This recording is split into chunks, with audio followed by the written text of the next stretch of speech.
Mari kita akan membuka Alkitab kita dan kita membaca firman Tuhan yang tertulis dalam 2 Korintus pasal 12 ayat ke-9. 2 Korintus pasal 12 ayat ke-9. Ya. Tetapi jawab Tuhan kepadaku, cukuplah kasih karuniaku bagimu, sebab justru dalam kelemahanlah kuasaku menjadi sempurna. Sebab itu terlebih suka aku bermegah atas kelemahanku, supaya kuasa Kristus turun menaungin aku. Tuhan Yesus sendiri berkata, yang berbahagia adalah yang mendengarkan firman Tuhan dan melakukannya. Saudaraku dikasihi Tuhan, kalau tema utama dalam Paskah ini, bahkan dalam perayakan hari kematian Tuhan Yesus, yaitu cukup kasihnya bagi kita. Amin. Kasih Tuhan di dalam kehidupan kita sangat luar biasa. Kasih Tuhan, Dia tidak pernah berhenti memberikan kasihnya di dalam kehidupan kita. Ketika kita jauh kepada Tuhan, ketika kita tidak menyembah Tuhan, ketika juga kita tidak datang beribadah kepada Tuhan, kasih Tuhan itu selalu berlaku di dalam kehidupan kita sebagai orang percaya. Ketika kita mengecewakan hati Tuhan, ketika kita seseorang menyakiti hati Tuhan, bahkan ketika juga dia menghujat Tuhan, kasih Tuhan itu berlaku dalam kehidupannya.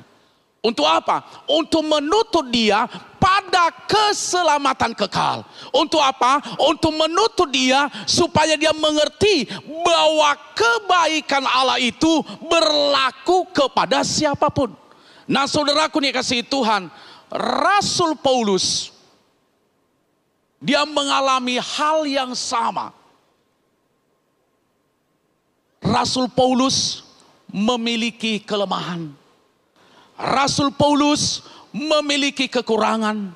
Rasul Paulus memiliki masalah di dalam kehidupannya. Makanya dia katakan begini, tetapi jawab Tuhan kepadaku, cukuplah kasih karuniaku bagimu, sebab justru dalam kelemahan kuasaku menjadi sempurna. Coba perhatikan di situ. Cukuplah kasih karuniaku bagimu.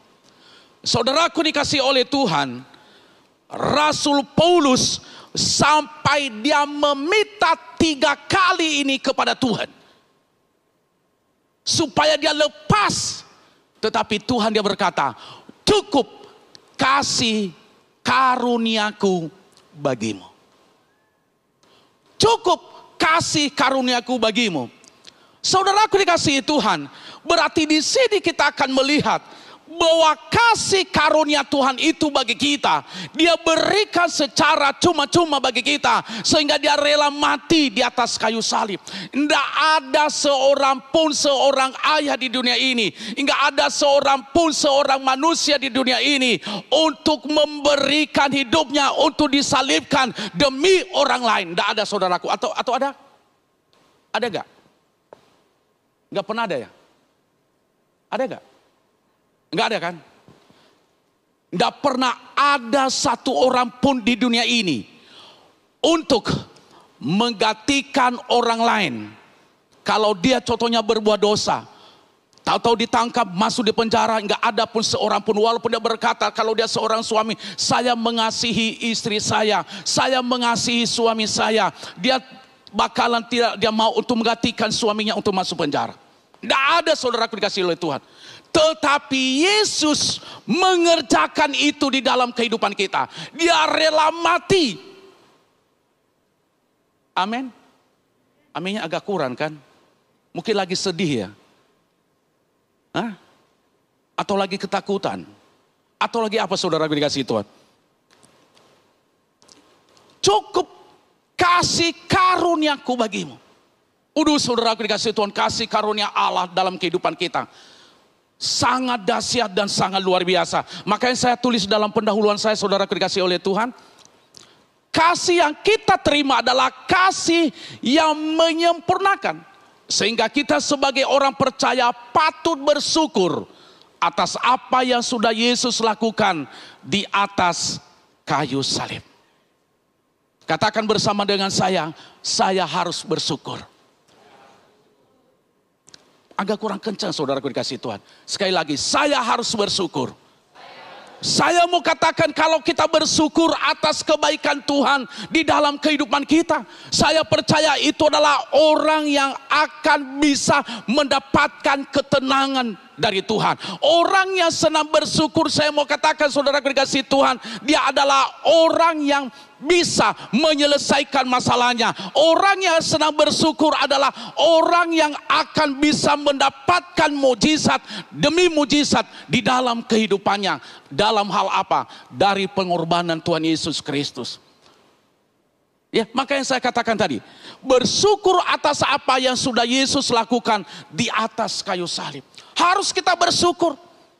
Kebaikannya bagi kita, kasihnya bagi kita, kita harus bersyukur. Kenapa? Karena kasihnya bagi kita itu sangat luar biasa. Dan tidak ada seorang pun bisa mengerjakannya. Hanya Yesus mengerjakan itu, saudaraku dikasih oleh Tuhan. Amin.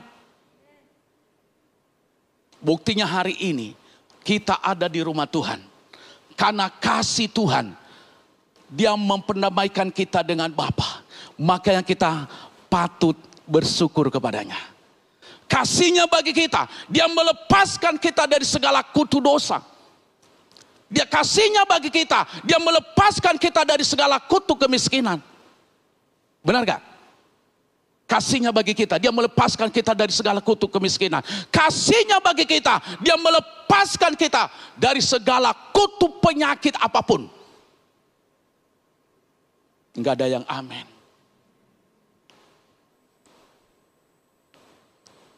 Nah, saudaraku dikasih Tuhan. Nah, yang menjadi pertanyaan bagi kita, saya akan jelaskan beberapa hal buat kita pada saat ini. Klik. Cukup kasihnya bagi kita membuktikan bahwa seseorang harus bergantung pada kasih karunia Tuhan. Katakan bersama dengan saya harus bergantung pada kasih karunia Tuhan. Kita harus bergantung pada kasih karunia Tuhan. Artinya kita bergantung, berarti kita terus berserah kepadanya. Kita memberikan segala sesuatu kepadanya. Kita persembahkan segala apapun kepadanya. Kenapa? Karena kita dalam keadaan lemah. Ya, kita harus memberikan. Berarti bergantung itu mengharapkan segala sesuatu dari Tuhan. Bergantung itu saudaraku dikasih Tuhan, berarti dia tidak bisa mendapatkan apa-apa kalau bukan dari Tuhan. Nah, begitu juga sebagai orang yang percaya, kita harus menggantungkan segala sesuatu kepada Tuhan. Amin. Anak-anak, saya akan berikan contoh. Anak-anak kecil, dia balita, ketika dia bergantung sepenuhnya sama orang tuanya, apakah dia takut enggak? Dia takut kekurangan enggak? Dia takut sakit enggak? Dia takut lapar enggak? Dia takut kedinginan enggak? Enggak. Kenapa? Karena dia bergantung sepenuhnya kepada orang tuanya. Ya. Ketika ada ancaman dia takut enggak? Enggak.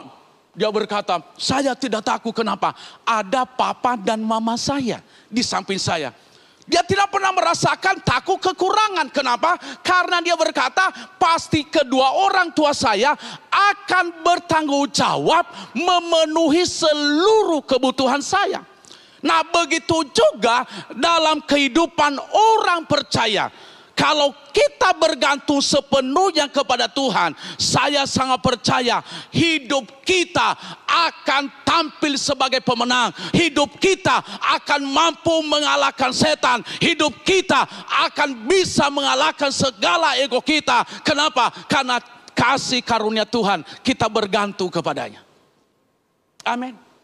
Akan bisa kita kalahkan semuanya. Seluruh kedagingan kita, seluruh keegoisan kita, seluruh kesombongan kita akan bisa kita kalahkan. Kenapa? Karena kita bergantung pada kasih karunia Tuhan. Amin, saudaraku dikasihi Tuhan. Bisa kita kerjakan nggak saat ini? Tetapi saya sangat percaya, kalau kita bergantung pada kasih karunia Tuhan, Tuhan akan memampukan kita. Tuhan akan menolong kita. Tuhan tidak akan pernah meninggalkan kita. Tuhan tidak pernah akan menjadikan kita sebagai yatim piatu. Tetapi kalau kita bergantung, Dia selalu bersama-sama dengan kita dimanapun kita berada, saudaraku dikasihi Tuhan. Yang kedua yang perlu saya sampaikan kepada kita, cukup kasih-Nya bagi kita membuktikan bahwa seseorang harus mengalami perubahan melalui kelemahan. Katakan bersama dengan saya, mengalami perubahan. Saya percaya saudara ketika SD, SMP pernah belajar namanya biologi. Atau tidak? Tidak pernah ya? Waktu SMP kita belajar namanya metamorfosis. Dari mana itu? Dari mana? Dari ulat. Apalagi? Jadi apa? Kepompong. Sesudah itu jadi apa lagi? Kepupu. Coba. Ketika dia jadi ulat, ada orang yang tertarik nggak, saudara dikasihi Tuhan? Enggak. Ketika dia jadi kepompong, ada orang yang tertarik. Ih, geli gitu ya. Ih, apalagi kalau ada di sini. Contohnya ini kan banyak tanaman ini. Daun palem nih. Kalau ada di daun palem ini, kita udah mungkin sudah ada yang histeris. Tetapi coba ketika dia jadi kupu-kupu. Banyak orang yang tertarik. Banyak orang yang mau. Kalau perlu foto, bagus sekali ya, kupu-kupunya keren. Manusia harus seperti begitu. Orang percaya yang sudah ditebus oleh Yesus harus mengalami perubahan di dalam kehidupannya. Kalau dulu dia seorang pembohong, tidak berbohong lagi. Kalau dulu dia seorang penjudi, dia tidak menjadi penjudi lagi. Kalau dulu dia seorang pembunuh, dia tidak menjadi pembunuh lagi. Kalau dulu dia seorang memakai narkoba, dia tidak menjadi memakai narkoba. Kalau dulu dia seorang pencuri, dia tidak akan mencuri lagi. Kalau dulu dia tukang tipu, dia tidak menipu lagi. Kalau dulu saudaraku membanggakan apa dia lakukan, dia tidak membanggakan diri lagi. Kenapa? Karena dia sudah mengalami namanya perubahan. Amin, saudaraku dikasihi Tuhan. Kalau dulu seorang yang kasar, suami, kalau dia seorang suami yang kasar sama istrinya, ketika dia sudah mengalami perubahan, dia tidak akan ibu-ibu gak berani lagi. Mana gue berani jawab Pak Pendeta, nanti ntar lagi balik ke rumah dia tempelin gue lagi ntar. Ya, dia harus mengalami perubahan. Dia tidak kasar lagi. Kalau dia seorang istri tidak menghormati suaminya, ketika dia sudah mengalami perubahan, saudaraku dikasihi Tuhan, lewat kasih karunia Allah, dia terus memberikan, bahkan menghormati suaminya. Kalau dia seorang anak tidak menghormati orang tuanya, ketika dia sudah mengalami perubahan, apa yang akan terjadi? Dia menghormati kedua orang tuanya. Kenapa? Karena dia sudah mengalami namanya perubahan. Kalau dia seorang karyawan-karyawati, dulu tidak taat, ketika dia sudah mengalami perubahan, dia juga harus benar-benar berubah. Kadang-kadang kita dia mengalami, tidak datang ke gereja, kita mengerti firman Tuhan. Udah ngerti, saudaraku dikasihi Tuhan. Bahkan malaikat aja sampai terheran-heran kalau lihat orang Kristen. Udah lihat. Lakukan firman Tuhan, tapi dia tidak pernah mengalami namanya perubahan dalam kelemahan. Kelemahan loh kita kalau kita menghina orang. Kelemahan loh kalau kita merendahkan orang. Kelemahan loh kalau kita mencaci maki orang. Kelemahan loh kalau kita tidak menganggap orang lain. Tetapi ketika kita sudah mengalami perubahan, apa yang akan terjadi? Kita akan berubah total. Kita menjadi orang yang luar biasa. Beda ya dia ya. Ketika dia sudah mengalami perubahan tidak seperti yang dulu lagi. Benar gak saudara gue dikasihi Tuhan? Benar gak? Suatu saat ada diskusi yang sengit antara suami istri. Ya, istrinya itu baru belajar dari mall. Dia belanja ada perlengkapan-perlengkapan yang luar biasa. Yaitu namanya lipstick. Ketika dia pakai lipstick, istrinya bertanya kepada suaminya, "Pak, kira-kira ketika saya pakai lipstick ini, umur berapa mama?" "Umur 18 tahun. Oh, dia keluari lagi, saudaraku dikasih Tuhan, bulu mata. Bulu mata 5 meter panjangnya. Ditanya sama istrinya, "Pak, itu bulu mata, umur saya berapa?" 20. Ya. Dia pakai pakaian yang apa bermerek. Ya, yang brandy, saudaraku. Dia jalan di depan suaminya. Mungkin dia jalan seperti begini. "Pak, umur berapa saya?" 22 tahun. Dia tanya, "Gimana Pak? Semuanya, saya sudah pakai lipstick, saya sudah pakai ini yang apa di sini, semuanya saya sudah pakai alis mata yang apa katanya yang ditato kan? Ada ya? Ada alis mata yang ditato ya? Oh, disulam ya? Oh, disulam. Sudah pakai semua, udah pakai sepatu high heels. Pak, mama umur berapa?" Dia berkata, "Jumlahkan aja semuanya. 18 dapat 20 berapa? 38 tambah 22 60. Itu kadang-kadang dia pikir sudah mengalami perubahan di dalam hidupnya. Tetapi saya sangat percaya, saudaraku dikasihi Tuhan, orang yang mengalami perubahan, dia tidak akan pernah menilai dirinya sendiri. Biarlah orang lain yang akan menilai. Yang ketiga yang harus saya sampaikan kepada kita. Yang ketiga, cukup kasihnya bagi kita membuktikan bahwa seseorang harus hidup dalam kerendahan hati. Katakan bersama dengan saya harus hidup dalam kerendahan hati. Masih kurang mantap, sekali lagi. Saya harus hidup dalam kerendahan hati. Saudaraku dikasihi oleh Tuhan, Yesus sendiri, dia merendahkan dirinya sampai serendah-rendahnya. Saya akan baca ayat di dalam Filipi pasal 2 ayat 6 sampai 7. Yang walaupun dalam rupa Allah tidak menganggap kesetaraan dengan Allah itu sebagai milik yang harus dipertahankan. Malaikat telah menyosokkan dirinya sendiri dan mengambil rupa seorang hamba dan menjadi sama dengan manusia. Yesus sendiri merendahkan dirinya sampai serendah-rendahnya. Kita sanggup nggak merendahkan diri kita? Makanya saya katakan tadi yang ketiga adalah seseorang adalah harus hidup dalam kerendahan hati. Rendah hati. Mungkin kita berkata, "Oh, kalau rendah hati nanti saya direndahkan, saya nggak dianggap." Bukan, saudaraku dikasihi oleh Tuhan. Artinya rendah hati di sini tidak pernah membanggakan apa yang dia lakukan. Dia tidak pernah membanggakan apa yang dia miliki. Dia tidak pernah membanggakan apa yang dia capai. Karena dia tahu semuanya itu adalah berasal dari Tuhan. Karena dia tahu semuanya itu adalah pemberian Tuhan. Kalau dia bisa capai semuanya itu bukan hasil keringatnya. Itu firman Tuhan yang ngomong. Kalau firman Tuhan, kalau engkau bisa mendapatkan semuanya itu bukan hasil usahamu, tetapi pemberian Allah secara cuma-cuma. Kalau kita diberkati Tuhan hari ini, itu pemberian Allah. Kalau kita boleh melayani Tuhan hari ini, itu pemberian Allah bagi kita. Jangan kita sombong. Kita harus berkata, "Terima kasih Tuhan, buat segala kebaikan-Mu di dalam diri saya. Biar didik saya seperti Tuhan Yesus." Maka dia merendahkan dirinya sampai mati di atas kayu salib. Kenapa? Dia memberikan keteladanan bagi saya, buat saudara. Dia memberikan contoh bagi saya, buat saudara, supaya kita meneladani dia. Amin.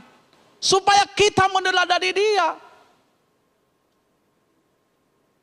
Banyak orang percaya, banyak orang yang datang kepada Tuhan, aktif ke gereja, aktif melayani Tuhan, tetapi kerendah hatian itu masih kurang. Kenapa? Dia menganggap dirinya apa yang dia lakukan itu karena hasil dari jerih lelahnya. Makanya kita belajar hari ini. Kita harus bersyukur hari ini. Kalau kita ada di rumah Tuhan, kita merayakan Jumat Agung ini, kan kita harus berkata, cukup kasih karuniamu bagi saya. Biarlah saya hidup dalam kerahasiaan. Kalau dia seorang suami, kalau engkau rendah hati, pasti tetap posisimu sebagai suami. Benar gak Bapak-bapak? Benar gak? Gak berani jawab kan? Gimana gue jawab pendeta, entar lagi gue disiku di sebelah kiri saya. Nanti gimana di rumah. Di gereja bilang rendah hati, di rumah lu sembuh dulu. Ya. Benar gak? Kita harus memiliki kerendahan hatian. Siapapun kita, siapapun dia. Pejabat negara, siapapun dia harus memiliki kerendahan hatian. Kenapa? Karena itu adalah kasih karunia Allah bagi kita. Yang keempat yang perlu saya sampaikan kepada kita. Cukup kasihnya bagi kita membuktikan bahwa seseorang harus memiliki pengharapan di tengah kesulitan. Katakan bersama dengan saya, harus saya memiliki pengharapan. Agak sulit sih saya tahu. Kenapa? Saya ngomong masalah kesulitan. Kata sekali lagi, saya harus memiliki pengharapan di tengah kesulitan. Saudaraku dikasihi Tuhan, ketika kita mengalami kesulitan, ketika kita mengalami masalah, ketika kita mengalami kesulitan ekonomi, kesulitan mencari pekerjaan, kesulitan saudaraku mendidik anak-anak, kesulitanmu apapun, kita harus memiliki pengharapan. Kita serahkan kepada Tuhan bahwa Tuhan sanggup melakukan itu semuanya. Saya serahkan kepadamu Tuhan, segala kelemahan saya ini, segala kesulitan saya ini, saya serahkan kepada Tuhan. Ketika kita serahkan kepada Tuhan, Tuhan yang bertindak, Tuhan yang mengambil alih, Tuhan yang akan mengerjakan segala-galanya. Amin. Tuhan yang mengerjakan. Jangan kita, waduh, nanti kalau saya serahkan sama Tuhan, nanti terus beban saya. Makanya banyak orang Kristen tidak pernah mengalami pertumbuhan itu. Kenapa saudaraku kasih Tuhan? Tuhan Yesus sudah tangguh di atas kayu salib kok. Ngapain saya susah lagi? Tuhan Yesus sudah mati kok. Ngapain saya mikirkan lagi? Ngapain saya mikirkan masa depan saya? Ngapain saya memikirkan apapun yang saya kerjakan? Saya percaya lewat kematian Tuhan Yesus pasti akan memelihara saya. Pasti akan mencukupi. Akan melepaskan saya dari segala kesulitan itu. Amin. Dia akan melepaskan kita dari segala kesulitan.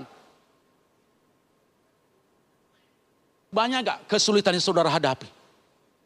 Mengalami kesulitan gak hari-hari ini? Apalagi harga cabai kan? Ya kan? Mengalami kesulitan gak ibu-ibu? Menjerit ibu-ibu. Harganya naik, harganya ini apa-apa. Serahkan kepada Tuhan. Tuhan akan kirim berkat buat saudara. Ya. Kalau enggak serahkan sama pendeta, nanti pendeta akan kirim doa 1 truk. Ya. Jadi kita harus berpengharapan di tengah-tengah kesulitan. Saya percaya Tuhan saya adalah Tuhan yang luar biasa. Tuhan saya Tuhan yang dahsyat, yang sanggup menyelesaikan. Karena saya memiliki pengharapan, karena cukup kasih karunia-Nya kepada saya. Amin saudaraku dikasihi Tuhan. Yesus ketika dia menghadapi itu, dia tenang saja.